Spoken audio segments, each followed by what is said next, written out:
para que se entiendan con total claridad, más bien normativistas, que si la ley así lo establece y la operatividad de quienes sean los preventores, las personas que deben cuidarnos,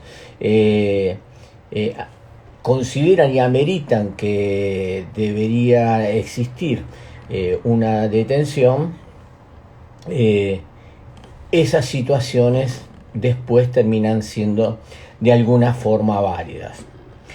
Más allá de lo que todos los pensadores, ¿no?, el que ustedes elijan, el que consideren más adecuado a su sentir o a su pensar, todos dicen lo mismo, en que la detención de las personas es la última ratio en el derecho procesal penal o en las cuestiones penales en el nivel de vida en sociedad.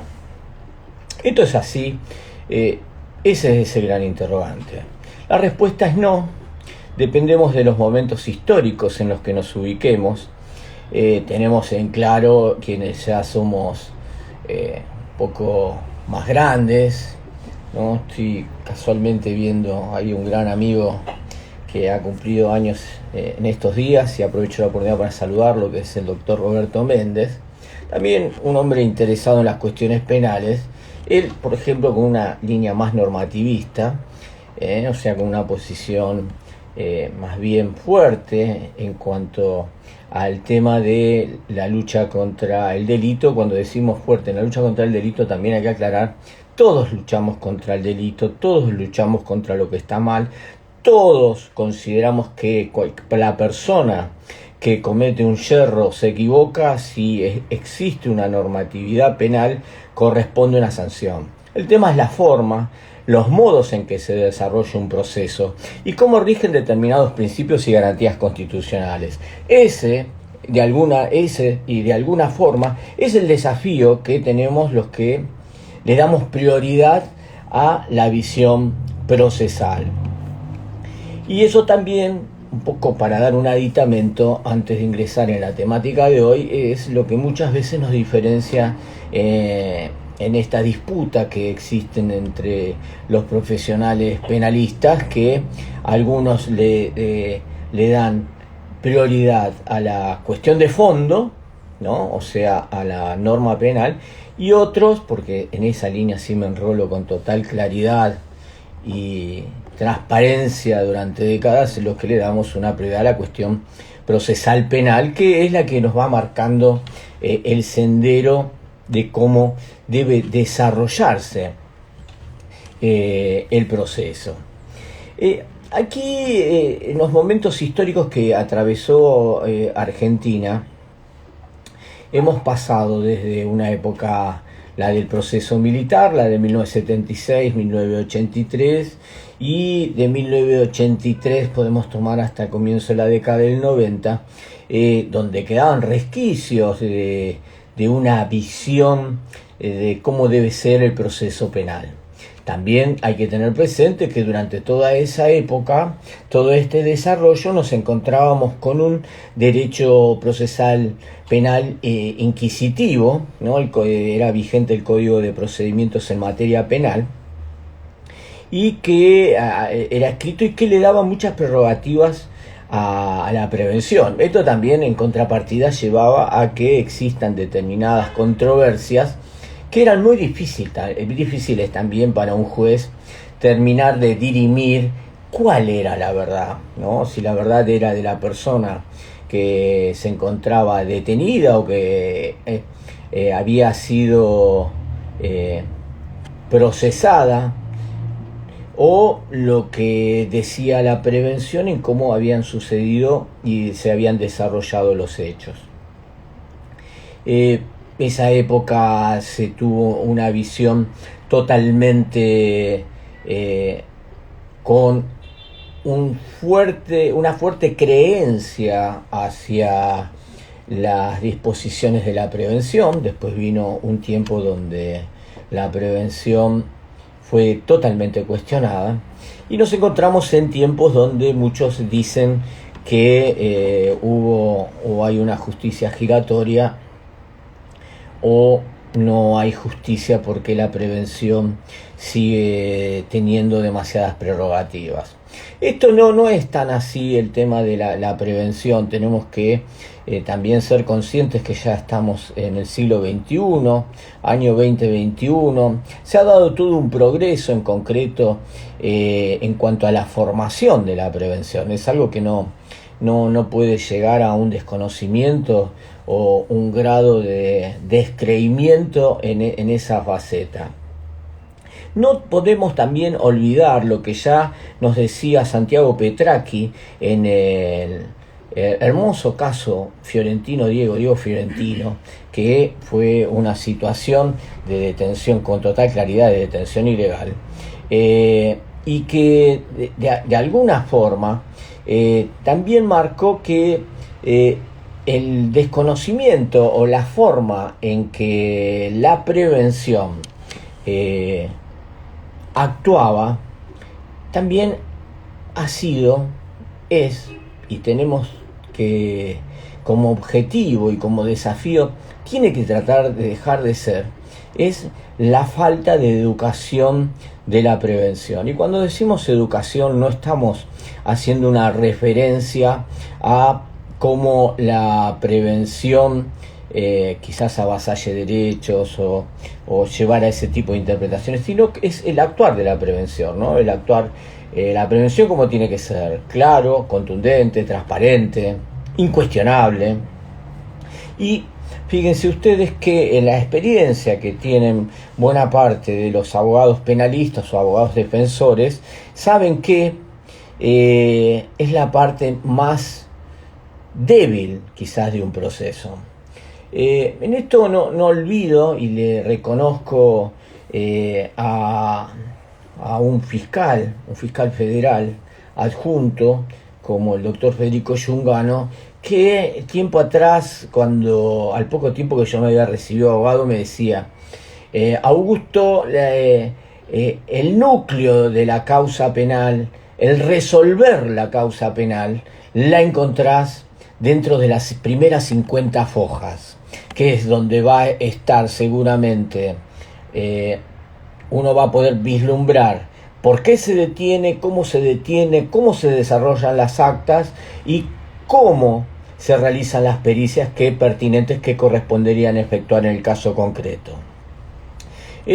Lo que decía el doctor Federico Giungano, quizás en su momento lo escuché como diciendo, me parece que es una definición categórica, pero no creo que sea tan así.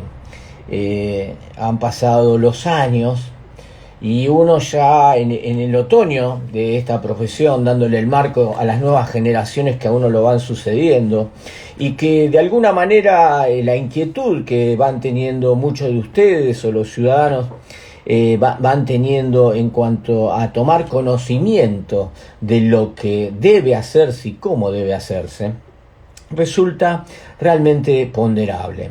Aquí nos encontramos en concreto a determinadas situaciones que no pueden pasar desapercibidas, y de ninguna manera pueden pasar desapercibidas, que es cómo la prevención realiza sus actos, por qué las realiza y si su actuar resulta plenamente válido.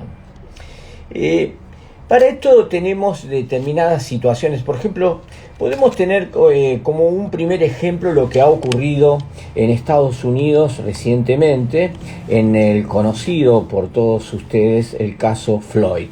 Antes aquí mi asesora me dice que en cuanto al tema de que sean alumnos míos de la comisión, escriban, den su nombre, que eso lo voy a estar valorando al momento de resolver la situación de más de uno de ustedes, porque a los que no estudian en la Universidad de Matanza, y aprovechando que tengo varios amigos de mi misma generación, nosotros recordamos que para nosotros lo importante era llegar al final. Las nuevas promociones, en cual también sumo a mi hijo Santiago Enzo, para ellos lo importante es promocionar, ¿no? Y entonces debo evaluar y valorar quiénes hoy se tomen un tiempo, porque lo que hoy de alguna manera también estoy desarrollando lo tomo como una de mis clases en la universidad, porque el examen está próximo a este lunes. No tengo clase, y el otro lunes, por lo que me informan mis auxiliares, mis adjuntos, estaríamos ya para tomar el examen respectivo. Pero volviendo a lo nuestro, para todos quienes hoy nos ven, nos escuchan, es el caso Floyd en Estados Unidos, que reciente, un hombre afroamericano que fue detenido por la prevención por supuestamente comprar un atado de cigarrillos con dólares falsos, y que el actuar de la prevención no solamente fue desmedido, desproporcionado en su fuerza al tener el resultado muerte del señor Floyd, sino todo lo que fue el desarrollo global de ese cuadro de situación, porque no solamente fue el preventor que puso mano sobre él, sino también el resto de los preventores que estuvieron con él. Aquí, de alguna forma, nosotros tenemos que observar cómo en Estados Unidos, sin hacer reclamaciones políticas, sin ingresar en lo que hace a la esfera de decisiones internas que tiene el país del norte, la prevención tiene un actuar bastante libre, todo así lo indican los distintos sucesos y situaciones, pero donde ocurren o están determinadas situaciones de discriminación, o por ser extranjero, ser de color, en este caso Floyd, un afroamericano, y que también, si vamos a la criminología, observamos que hay mayores condenas para las personas extranjeras o personas de color, y que ante un mismo cuadro de situación, la persona de color, el extranjero, tiene, con respecto a un blanco o a un natural americano de Estados Unidos, tiene ante un mismo hecho una condena distinta. Y la condena de la persona que no sea blanco de Estados Unidos sufre una condena superior al 30% que sufría la persona blanca o natural de ese país. Lo cual nos habla ya desde inicio de un cuadro de situación de discriminación, ¿no? Discriminación en el sentido que un hecho igual, una situación igual, una persona similar, lo que corresponde es tener un solo proceder, una sola manera en la que uno debe funcionar. Esto no ocurre. El Freud se vio claramente, además es importante porque ahora vamos a pasar después a Argentina, que fue un hecho tomado con determinada naturalidad y que dio esas casualidades, ¿no? Como quizás ocurrieron en Argentina en otros casos emblemáticos. Yo recuerdo el caso de Soledad Morales en su oportunidad, ¿no? Que fue bautizado como el homicidio de los hijos del poder, pero también ese homicidio era como que iba por un cauce de discreción o discreto, y el mismo camino iba llevando el caso Floyd, donde la prevención, la policía, al otro día le informa a la sociedad que se había producido fallecimiento del señor Floyd por paro cardiorrespiratorio, y que había sido en una situación, una escena donde se había resistido a su detención. Él se había resistido a la detención.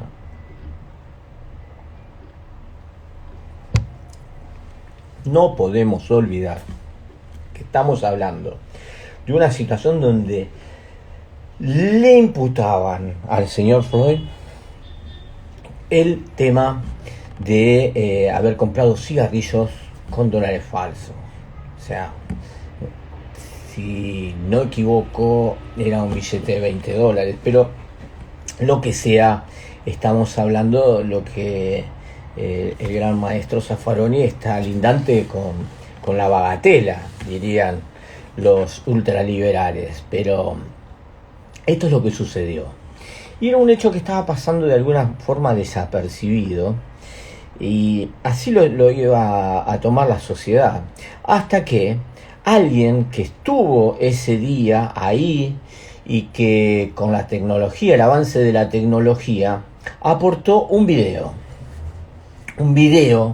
que mostraba con total claridad que el señor Floyd en realidad no se había resistido a su detención, no había existido tampoco un acto de violencia por parte de él hacia la prevención, ¿no? O sea, como un plus a lo que potencialmente puede ser una resistencia, una detención, que tampoco estaba armado, que a lo sumo les pedía una explicación de por qué lo estaban deteniendo, y que se observaba mediante esa filmación que había un preventor que estaba sobre él y que le apoyaba la rodilla en su garganta, su nuca, y donde él pedía por favor que le saquen la rodilla porque le estaba faltando el aire y se comenzaba a ahogar. Y fíjense que a partir de eso se produce un disparador dentro de las redes sociales, y en horas se comienzan a armar naturalmente marchas en contra del exceso policial. Pero ese no es el tema de debate o discusión, sino es cómo se actúa y cómo debe ser el proceder de la prevención.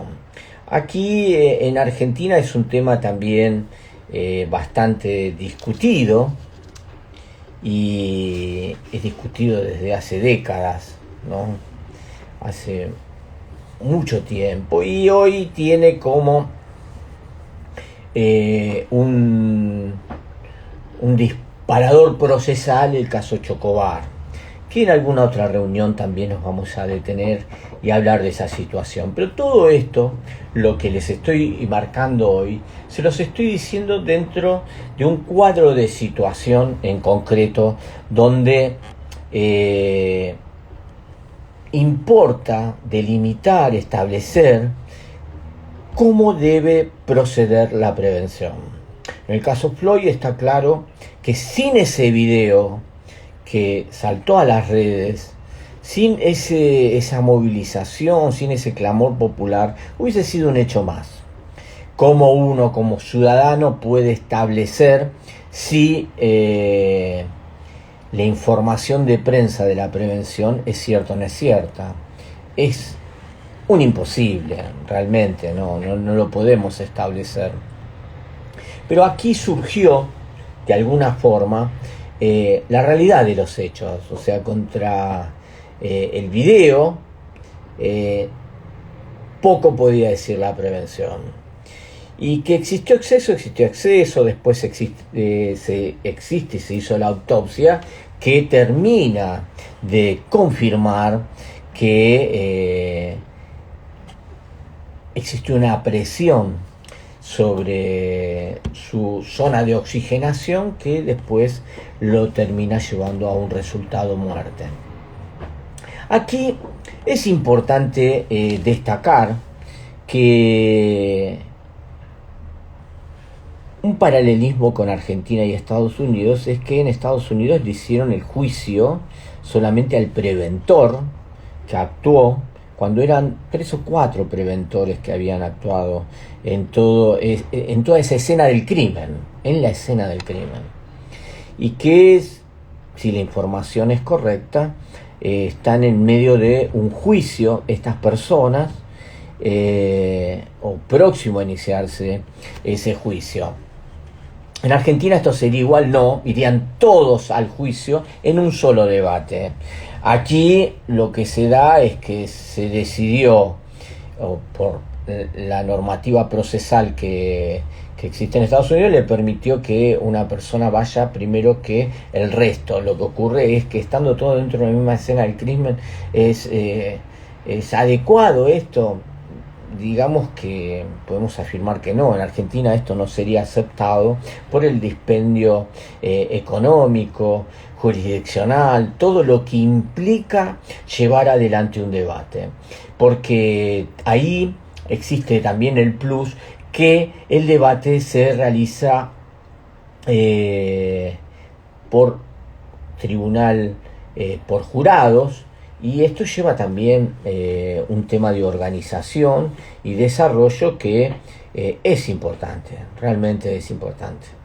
En Argentina, indudablemente, cada vez que observamos en provincia de Buenos Aires o en el resto de las provincias que se lleve adelante un debate de juicio por jurados, resulta un poco complejo el tema del armado, porque existe un fundamento que es relevante, que es la cultura de cada país.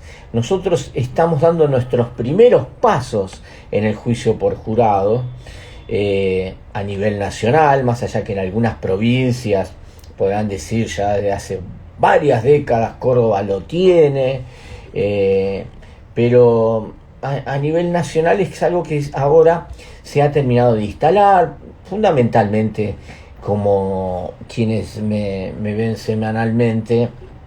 Yo pongo el énfasis en los tratados internacionales, los convenios internacionales, que Argentina de alguna forma lo han ido obligando, lo han ido llevando a ponerse a la misma altura que los países que tienen una cultura de búsqueda de transparencia en los procesos.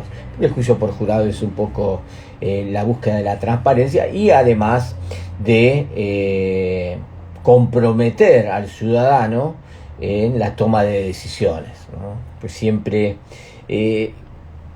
existió esa discusión, y también el tema es que cada tanto se ataca al sistema judicial por su falta de compromiso o por determinada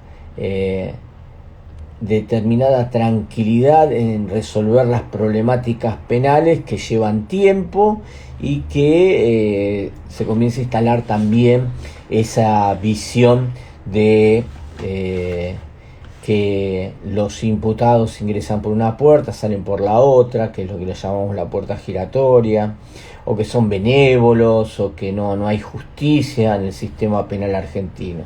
Cada tanto hay ataques de esas características. Lo que ocurre, y hay algo que amerita decir a favor de los jueces, de las juezas, es que tampoco el sistema ayuda. Siempre hay un caso de botella para poder resolver esas situaciones. Ellos siempre, los jueces, no cabe duda que si se consideran que hay lentitud en el sistema judicial, lo que tenemos que buscar es mejorarlo y poner más jueces, más fiscales. No creo que ese sea un gran problema. Ustedes lo observan en la justicia de nación, donde quedaron jueces correccionales, que eran jueces de instrucción y también jueces de juicio, y que indudablemente han quedado con muy poca labor y que habría que reformular. Yo considero que en ese aspecto Argentina puede tener muchos problemas. Lo que no puede quedar ningún tipo de duda, que a los argentinos lo que nos identifica es el ingenio para resolver situaciones, y la experiencia me marcaría que esto es plenamente solucionable. Contra lo que no se puede es contra el imperativo de cuando se conjuga una necesidad de la sociedad, una necesidad de resolver por parte de los magistrados, comienzan las cuestiones políticas y ahí se suele desnaturalizar todo. Pero lo que ha ocurrido con Floyd, ¿no? Es una situación que... En Estados Unidos hay tantos tratados como de derechos humanos como acá. me han dejado ahí una pregunta. Si en Estados Unidos hay trato... Estados Unidos lo que ocurre es un declamador de derechos humanos, de los tratados internacionales. Pero en lo que hace a adherir a los convenios internacionales, podemos, quien hace la pregunta no está equivocado, es renuente a adherir a los convenios, los tratados internacionales.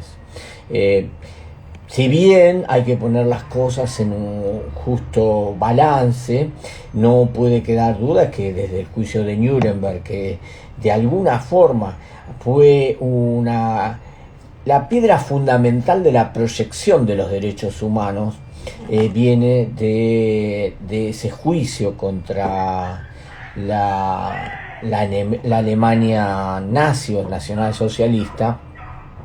Sin esa piedra fundamental quizás no estaríamos hoy con una cobertura de tratados y convenios de derechos internacionales que hagan referencia clara a los derechos humanos. Por eso también fíjense que desde el 45-46 hasta la década del 90, donde llegamos con la justicia penal internacional, nos marca también que a los estados le ha llevado todo un tiempo madurar y aceptar ese tipo de situaciones. No podemos tampoco dejar de olvidar que acá la gran discusión es el tema de la soberanía.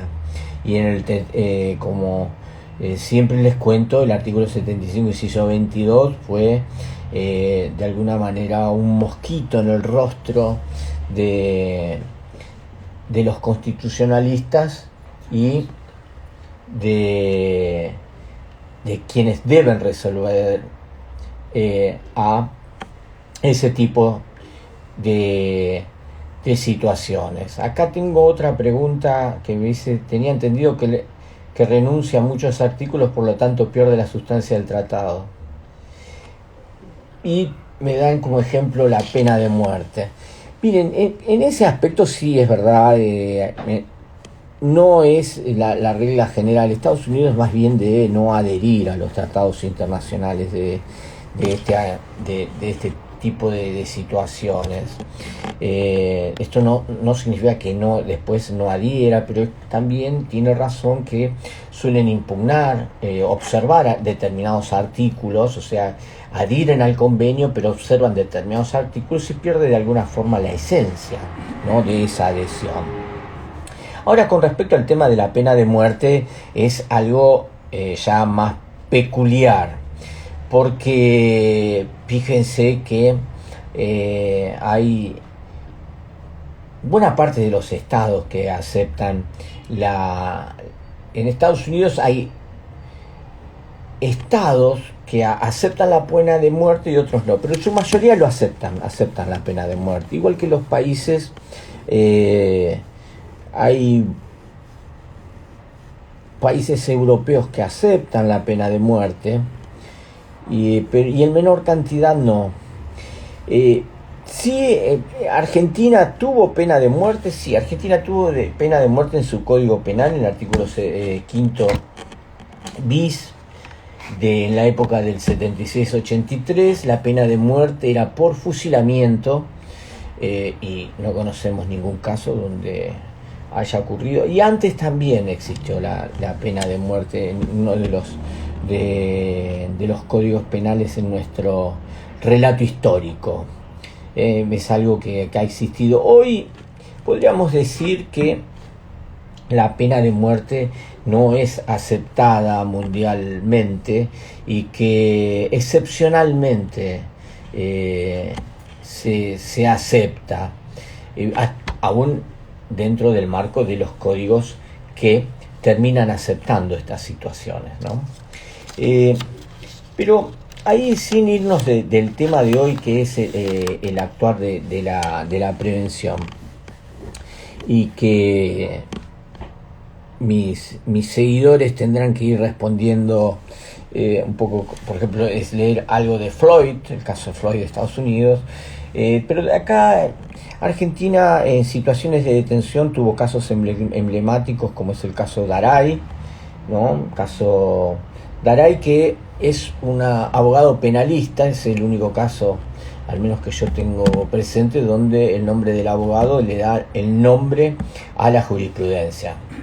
En realidad es el señor Garbín, quien es detenido en San Rafael Mendoza en una situación bastante engorrosa, donde le piden la documentación. Dicen que la documentación que como tal no termina de satisfacer los requisitos exigidos, y que en definitiva le piden que acompañe toda la documentación a la comisaría. Daray no, sino Garbín va y le dicen que esa documentación es insuficiente y que ante esa situación él debía quedar detenido, y es el momento donde Garbín se quiebra y dice que autos en la misma situación y con el mismo perfil existe dentro de su grupo familiar, que sus hijos tenían autos en situación igual, y es ahí donde la prevención pone en conocimiento de la justicia federal la autodenuncia, ¿no? El reconocimiento o el renunciamiento que realiza Garbín, y ante eso ordenan allanamientos y se encuentran un auto más, detienen a los hijos, y también eso lleva a que a posteriori los integrantes de la familia Garbín hayan denunciado la prevención porque decía que existió una tentativa de extorsión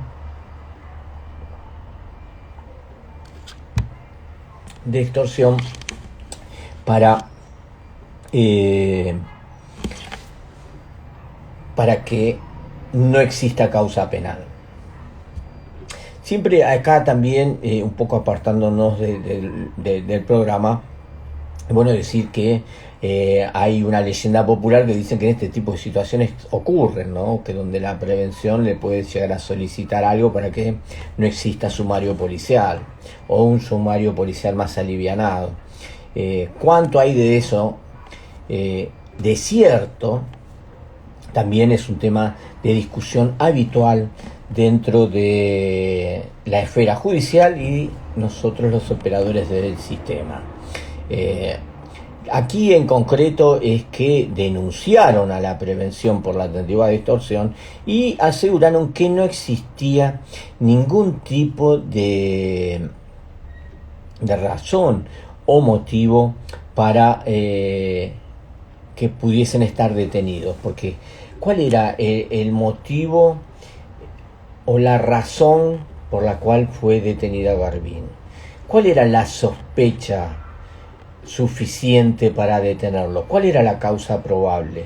¿Cuál era la connotación del hecho donde las pruebas que se aportaran podría llevarnos a nosotros a considerar que estaríamos en presencia de un delito y que Garbín sería autor o partícipe de ese delito?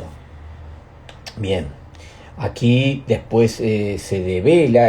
Acá tiene como interesante esto, que como estos autos que eran de fabricación extranjera, y según lo que había dicho el señor Garbín, había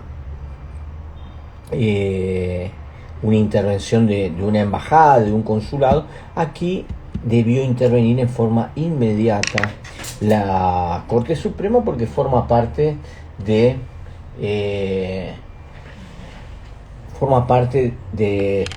los poderes que tiene la Corte Suprema. Aquí Pau Díaz me pregunta cómo se demuestra la extorsión policial. Bueno, la extorsión policial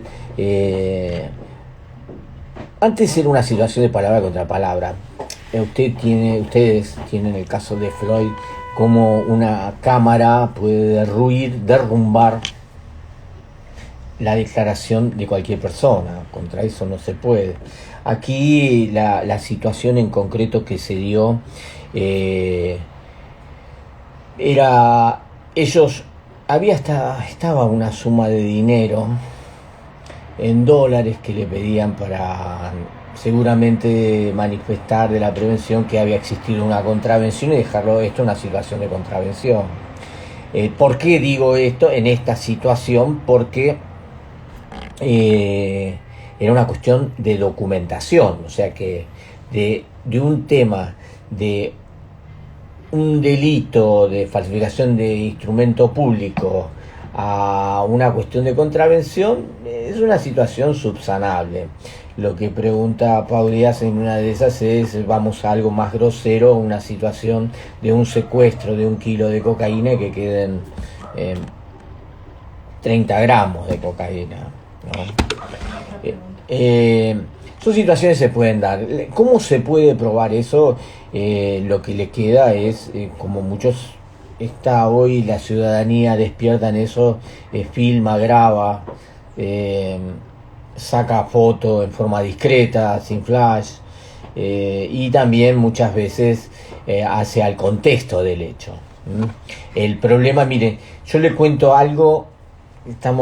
Se ha puesto muy lindo este encuentro, ya nos está pasando el tiempo rapidísimo, pero esto es un hecho real, o sea, me toca a mí en lo personal defender un joven que trabaja en un restaurante famoso acá en la zona norte que se llama Kansas, y le gustaba, quiero creer que ya no, pero le gustaba cada tanto consumir algún estupefaciente. Fue a una villa a las 3 de la mañana y justo estaba en medio de un procedimiento y lo tomaron a él, como lo detiene la prevención.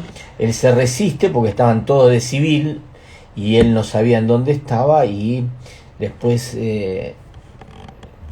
discutiremos en un debate seguramente que él era un narcotraficante, pero en realidad fue a comprar y terminó en un gran lío, donde terminó detenido, ¿no? Después salió en una excarcelación extraordinaria, porque hasta el mismo juez se dio cuenta que de narcotraficante no daba el perfil de narcotraficante, no como persona, sino porque había claridad en que era un trabajador que tenía un gusto personal que podía darle un dolor de cabeza, y lo tuvo y lo tiene. Y por ejemplo, hoy el fiscal me llama y me dice, bueno, doctora, firmemos una comercialización o tenencia para comercializar por el mínimo, que son 4 años, pero yo no le voy a pedir la detención porque está en libertad hasta que quede firme. Y bueno, obviamente respondí que no nos estaremos viendo en un debate, ¿no? Porque última pregunta. A ver, acá mi asesora me dice, ¿se puede negar ir a la comisaría? Mire, interesante. Yo muchas veces me pregunto y me respondo eso. Nos pueden decir, vaya a la comisaría.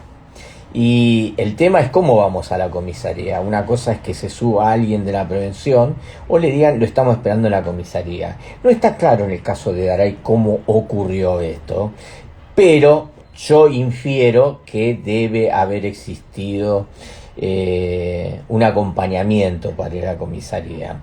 ¿Usted se puede resistir a ir a la comisaría? Yo le diría, han pasado de todo esto 30 años aproximadamente, y nos ocurre, miren, aquí lo importante, el desarrollo, ¿no? Acá también mi asesora, que es una luchadora por los principios de igualdad y las cuestiones de género. Antes una mujer manejando, bueno, se podía resistir y le podían decir de todo, ¿no? Hoy nadie se resiste, pero hoy sí, cuando una mujer le hace frente a la prevención no da el paso adelante, sino da 3 pasos para atrás, porque sabe que todo esto se puede desnaturalizar y puede terminar en cualquier cosa. Ahora, le quiero responder, ¿puedo no ir? Y usted puede decir ahí, yo no voy porque acá no hay motivo o razón suficiente. Y ahí se desarrolla toda esta historia, que va a tener que dar para el próximo encuentro, porque ha sido muy bueno, me dicen que tenemos que empezar a redondear, pero yo le diría, si está en una situación y dice esta documentación no me convence ni nada, le pasó hace poco, porque esto ya hacemos una mezcla de jurisprudencia, principios procesales y hechos reales, como el que le conté de este joven que tengo que defender, pero también le pasó al hijo de un amigo que hace 2 semanas en un control policial piden la documentación, le faltaba la licencia de conducir, lo tenía ahí en Mi Argentina, que están todos los documentos, pero decían que ese no estaba actualizado, entonces lo demoran y alguien abre la puerta y dice que había olor a marihuana, y a partir de eso le hacen una requisa en el auto, y ahí creo que le encontraron 1 o 2 cigarrillos y le hicieron causa. Ahora, ¿había motivo suficiente para hacerle la requisa del auto? Eso forma parte de Fernández Prieto, que va a formar parte, como venimos, no sé cuántos minutos me está quedando, para el próximo encuentro, que lo vamos a tener que hacer antes del examen del parcial. Pero realmente son situaciones que se plantean, hacen a la vida diaria. Yo digo que en esto no es importante que sean abogadas, abogados, abogades, como está ahora de moda de dar las distintas versiones, sino como ciudadanos es importante saber cuáles son nuestros derechos, en qué momento a la prevención le podemos decir, este es mi derecho, hasta aquí. Usted puede pedirme, exigirme, reclamarme, pero que no exista el exceso. Lo que tenemos que ir es en contra de los excesos de cualquier tipo, porque también tenemos que hacer nuestro autoanálisis, que no corresponde que a quien tenemos enfrente, que esté vestido como esté vestido, pero sea preventor, o sea, una fuerza de seguridad, le debemos respeto. El problema es cuando se le falta el respeto, nos falta el respeto, nos faltamos el respeto todos, y eso no nos permite resolver ese conflicto en el momento. Para eso forma parte también y la importancia que tiene la justicia restaurativa, que es un camino que se está iniciando y que vamos a desarrollar en un encuentro. A ver, antes de finalizar, ¿nos queda alguna otra pregunta? No, dice, pide un vivo sobre la usurpación y... Acá me pide, un vivo sobre usurpación. Bueno, está bien. Sobre usurpación sí, vamos a hablar. Las temáticas de usurpación son situaciones que se discutían y se siguen discutiendo. Habitualmente las situaciones de usurpaciones estallan en el mayor momento de inestabilidad económica, o en Gran Buenos Aires por la ocupación de terrenos o lugares deshabitados, y en Capital Federal por el tema de las herencias vacantes, donde alguien sabe que no dejó deudas y van y se instalan, y cuál es el procedimiento, la forma en que se tiene que actuar, y también las situaciones que se dan en los barrios caracterizados. La Villa 31, por ejemplo, es un lugar complejo en Cava, porque ahí se ha trasladado el Ministerio de Educación, y en lugares cercanos se han realizado también barrios y suelen ser usurpados, y se plantean situaciones que ameritan y resolverse pacíficamente. Pero también ahí juega la necesidad, la política y el buen hacer y decir de los funcionarios, y tenemos que sumar al Poder Judicial, que muchas veces les toca llevar adelante este tipo de situaciones, porque lo que es una característica dentro de la temática de usurpación en Cava, ciudad autónoma, es que siempre hay muchos menores de por medio, que están los derechos del niño, o sea, la tutelar y las resoluciones. ¿Qué más resoluciones? Que resoluciones, lo que se busca son soluciones en este tipo de situaciones, se hacen totalmente arduas y cuesta llegar a un buen desarrollo, a un buen fin. Pero, a ver, nos queda otro tema más. Bueno, muy bien. Acá, por lo que me están diciendo, es que vaya redondeando. Lo que les quiero decir con todo esto, con lo que hablamos hoy, de cómo es el proceder de la prevención, en el caso de Daray, lo que resolvió la misma Corte Suprema fue que no había motivo ni razón suficiente para detenerlo, demorarlo, aprenderlo al señor Garbin, y mucho menos a su grupo familiar. Y de alguna forma esta situación fue pacífica desde la visión de la Corte. No hubo un voto en minoría, puesto que ellos son las personas dueños de viñedos acaudalados, y había vecinos que decían que cambiaban de autos todos los años, se daba una situación un poco sospechosa o irregular, y de esas declaraciones testimoniales el voto en minoría se toma de ellos como para disparar el procedimiento. Estoy viendo a un querido amigo de la vida, o sea, que vivenciamos muchas cosas, Eduardo Bocal y Fuoco, clase 62, un hombre que defendió a la patria en el año 1982. Mi saludo y mi respeto, camarada Bocal y Fuoco. Abrazo enorme. Bueno, yo les redondeo este tipo de situaciones que suelen presentarse, suelen plantearse. Pueden dejarnos también de qué temáticas soliciten que hablemos. Nos están esperando distintas reuniones entre este mes de octubre, noviembre, donde nos van a visitar en nuestras conversaciones destacados juristas, penalistas, que nos van a esclarecer en determinadas temáticas. A nosotros hoy nos queda un poco pendiente Fernández Prieto, que es la contracara de esto, Tumbeiro y la resolución de la Corte Interamericana de Derechos Humanos, así que la semana que viene haremos también un encuentro para charlar sobre estos temas antes del parcial que tengan conmigo. Hoy tienen Freud, tienen algo de Daray. Hemos hablado también de otros temas que hacen al tema de la detención, al tema del proceso, el procedimiento.